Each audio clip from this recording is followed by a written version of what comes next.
So, hello everyone. I think my voice is clear. So, now we're gonna discuss about The Midnight Visitors by Robert Arthur junior. So, हर बार की तरह दोस्तों हम सबसे पहले थोड़ा सा राइटर के बारे में जान लेते हैं. He was born in 10 November 1909 and इनकी जो डेथ हुई थी वो 2 मई 1969 में हुई थी. आई होप यहाँ तक आपको क्लियर होगा. और क्वेश्चन दोस्तों ये बन सकता है कि where was Robert Arthur belong. तो इसका जो राइट आंसर है दोस्तों वो अमेरिका हो जाएगा. यानी दोस्तों इनका जो जन्म स्थान है वो अमेरिका ही है. अब दोस्तों कहानी की शुरुआत होती है तीन मेन कैरेक्टर से, जिसमें हम सबसे पहले बात करेंगे मिस्टर ऑसिबल की. अब दोस्तों मिस्टर ऑसिबल जो है प्रोटोगनिस्ट ऑफ द स्टोरी, यानी दोस्तों ये स्टोरी के हीरो हैं. जो हीरो होता है दोस्तों स्टोरी का उसको हम प्रोटोगनिस्ट बोलते हैं. अब ये सीक्रेट एजेंट हैं. सीक्रेट एजेंट क्या होता है? सीक्रेट एजेंट का मतलब होता है भैया जासूस. अब ये उस हिसाब के जासूस होते हैं? बिल्कुल नहीं है. यानी दोस्तों मिस्टर ऑसिबल का सिस्टम थोड़ा सा अलग दिखाया गया है. And second main character is Fowler. Fowler दोस्तों जासूसों के बारे में एक कहानी लिख रहा है. तो ये दोस्तों एक राइटर है. आई होप यहां तक आपको क्लियर होगा. And third main character is max. Max दोस्तों इनेमी ऑफ द ऑसिबल, यानी दोस्तों ऑसिबल का जो दुश्मन है वो मैक्स दिखाया गया है. अब कहानी की शुरुआत होती है पेरिस से. होटल के 6th फ्लोर पर रहते हैं मिस्टर ऑसिबल. 6th फ्लोर मिले ये top building of the hotel, वहां पर रहते हैं मिस्टर ऑसिबल.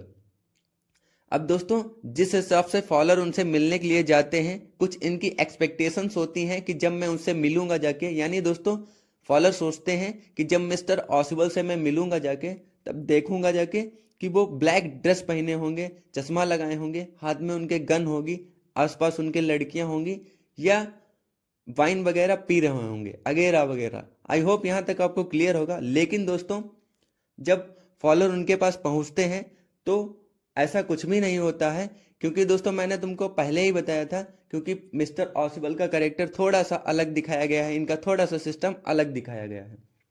अब मिस्टर फॉलर को लगता है शायद हमको वो कंटेंट ना मिले जो हमको चाहिए था, क्योंकि मिस्टर ऑसिबल का थोड़ा सा सिस्टम अलग दिखाया गया है.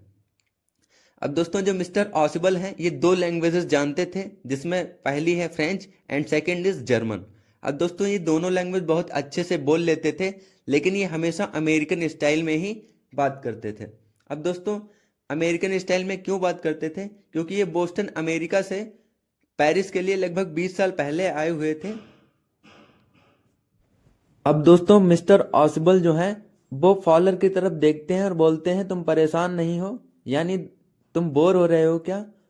तो फॉलर बोलता है नहीं, बोर क्यों होंगे. तो बताता है कि अभी तुमको कंटेंट नहीं मिला, कोई बात नहीं. ऑसिबल बोलता है अभी तुमको कंटेंट नहीं मिला, कोई बात नहीं, लेकिन शाम को एक ऐसी रिपोर्ट आने वाली है, एक ऐसा पेपर आने वाला है जो तुम्हें बहुत ही अच्छा कंटेंट दे सकता है, जिसके चक्कर में कई मौतें हुई हैं, यानी दोस्तों जिससे एक हिस्ट्री क्रिएट हो सकती है. आई होप यहां तक आपको क्लियर होगा. भगवान कसम, क्या प्रोग्राम दिखा दिया तूने. सच. अब दोस्तों ऑसिबल जो है रूम का गेट खोलता है और लाइट जलाता है. फॉलर से बोलता है अंदर आ जाओ. जैसे ही मिस्टर ऑसिबल अंदर कुर्सी पर बैठते हैं, देखते हैं कि बाहर जो है गैलरी में मैक्स खड़े हैं हाथ में अपने गन लिए. तो मिस्टर ऑसिबल उनसे बोलते हैं है मैक्स, तुम यहाँ कैसे? तुमको तो बर्लिन में होना था. लेकिन मैक्स हंसते हंसते बोलता है क्यों, हमको यहाँ क्यों नहीं होना चाहिए? जब इतने इंपॉर्टेंट पेपर आ रहे हैं और हम तुम्हारे दुश्मन हैं तो ये पेपर तो हम ही लेके जाएंगे. ऐसा वैसा बोल के सीधा मैक्स अपनी गन निकाल के और दोनों यानी फॉलर और ऑसिबल के कान पर लगा देते हैं और बोलते हैं भैया शांति से बैठ जाओ, कोई हलचल नहीं होगी. जैसे ही हमारे पेपर्स आ जाएंगे हम उनको लेके यहाँ से चले जाएंगे. अब दोस्तों पेपर्स जो हैं एकदम मिडनाइट में आने वाले हैं. तो मैक्स बोलते हैं अभी 30 मिनट्स बचे हैं, बस शांति से तुम लोग बैठे रहो, नहीं यहीं शूट कर देंगे तुमको. अब दोस्तों मिस्टर ऑसिबल जो है हंसते हंसते बोलते हैं कि 30 मिनट नहीं है, 31 मिनट है.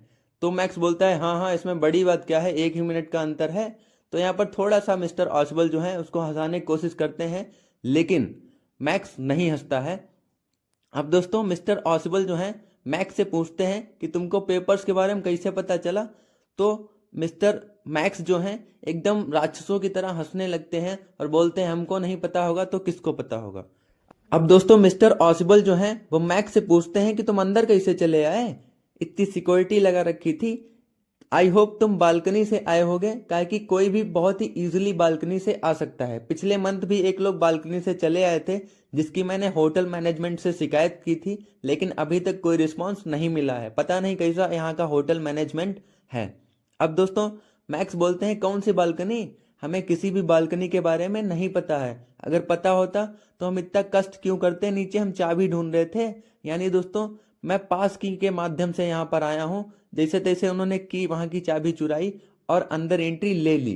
तो मैक्स बोलते हैं कि इतना हमने कष्ट उठाया, अगर हमको पता होता बालकनी के बारे में तो मैं भी बहुत इजीली आ जाता। तो मैक्स बोलते हैं हमको किसी भी बालकनी के बारे में नहीं पता था। तो मिस्टर ऑसबल बोलते हैं कि यहाँ पर एक बालकनी है जिससे भी कोई भी बहुत ही इजीली आ सकता है, जो कि एक पूरा कंपार्टमेंट हुआ करता था, लेकिन अभी 2 हिस्से में बांट दिया गया है, तो कोई भी बहुत ही इजीली बालकनी से आ सकता है। अब दोस्तों कुछ ही समय बाद वहां पर दरवाजे नोक की आवाज आती है, यानी दोस्तों कोई दरवाजा खटखटा रहा होता है।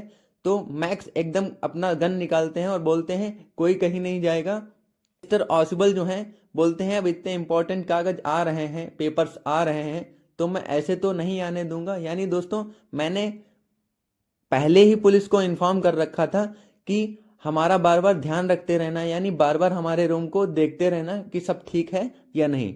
अब दोस्तों बोलते हैं मिस्टर ऑसबल कि मैंने पुलिस को इन्फॉर्म किया था, जो कि ऑलरेडी गेट नॉक कर रही है। अगर तुम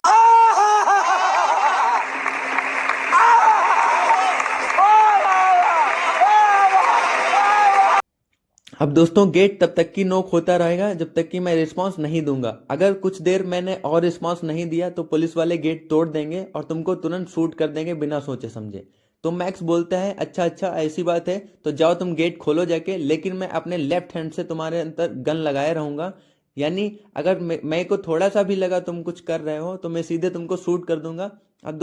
अब दोस्तों मिस्टर जो मैक्स हैं वो लेफ्ट पैर अपना बालकनी के लिए निकालते हैं, एक हाथ से गन पकड़े रहते हैं जिससे वो निशाना लगाए रहते हैं। बोलते हैं जाओ गेट खोलो जाके। तो वहां पर दोस्तों पहुंचते हैं मिस्टर ऑसबल गेट खोलने के लिए।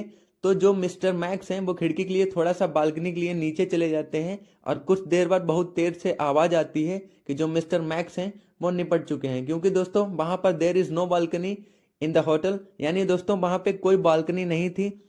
मिस्टर ऑसबल ने सिर्फ उसको अरे कहना बहकाया था, फुसलाया था ताकि वो उधर जाए और वहां पे गिर जाए। तो मिस्टर फॉलर जो हैं ये सोचकर आश्चर्य हो जाते हैं। अब दोस्तों कुछ समय बाद गेट खोलते हैं तो वहां पे कोई पुलिस वाला नहीं था, वहां पे थे वेटर जो कि बोल रहे थे मिस्टर ऑसबल मिस्टर ऑसबल। अब दोस्तों वहां पे जो वेटर होता है वो बोलता है मिस्टर ऑसबल, जो कि ड्रिंक के लिए 2 गिलास लेके आया है और ड्रिंक लेके आया है, जिसमें मिस्टर ऑसबल और मिस्टर फॉलर आराम से पीते हैं और यहीं पर स्टोरी हमारी समाप्त हो जाती है। आई होप यहाँ तक आपको बिल्कुल क्लियर होगा। अगर वीडियो अच्छी लगी हो तो चैनल को सब्सक्राइब और वीडियो को लाइक कर दीजिएगा, ताकि आगे आने वाले जो इंपॉर्टेंट चैप्टर्स हैं उनको मैं आपको बहुत ही ईजिली वे में बता सकूं। So thank you. भगवान कसम क्या प्रोग्राम दिखा दिया तूने। सच कहूं जिंदगी में 2 बार खुश हुआ हूं, एक दिन जब देश को आजादी मिली थी और एक दिन आज